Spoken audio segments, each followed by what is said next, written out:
How can we, control who and what the right people to have firearm and the wrong people to? Sometimes it's hard to determine that. Yeah, certainly. I don't feel like it will ever be like 100%. I mean, there's always going to be someone that slips through the cracks, but somehow, some way, they need to come up with more a vigorous of a background check. I don't know what that entails. Maybe it's something psychological, or it just needs to be done further. Because James Holmes, for example, had a parking ticket or a speeding ticket or whatever it was. So, I mean, that probably wouldn't have allowed him to not get a gun, but maybe a psychiatric exam would have been a little better. And yeah. Let's head over to Jared to see what our Facebook fans are saying this morning. Yeah, interesting topic, guys. Obviously, with the theater shooting, it just raises a whole nother set of issues. And I think a lot of people, what they're backing on here, especially the gun enthusiasts, is the Bill of Rights, is the Second Amendment, the right to bear arms. And I think that's what a lot of our Facebook fans are talking about this morning. But we are getting a pretty decent conversation going. Let's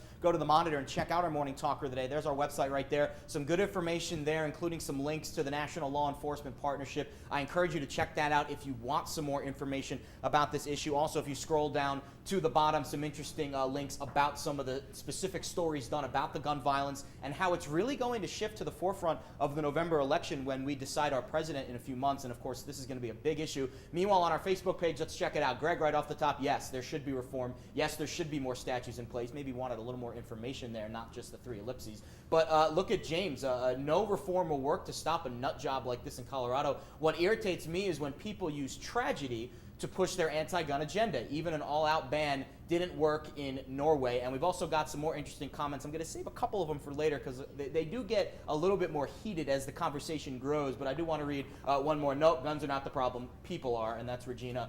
So we are getting some interesting conversation on our Facebook page. And, of course, you can chime in facebook.com/NBC25 or on our website, mynbcnews.com. Always when there's tragedy that comes up, especially with firearm, this conversation is always brought up. And as you were saying, that they do have background checks, but maybe not as extensive as you think they should be. No, they definitely, I don't think, do a well enough job doing, at least psychologically, because there was an instance, I don't know if you remember last year, a station that I used to work at, a guy brought a gun to work, and they didn't want him carrying the gun to work, even though he had a permit, and so he shut up the place.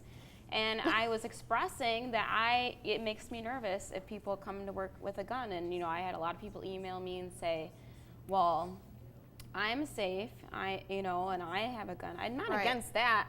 I just think there is no harm in doing further background checks.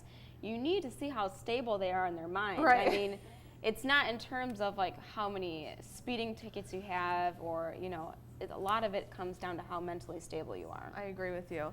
Let's head over to Jared. We have a lot of feedback on our Facebook page this morning. Oh yeah, guys, I'm not surprised that we have gotten a lot of comments on our Facebook page this morning about this issue. Meanwhile, if you check out the monitor right now, you'll see the story we posted on our website.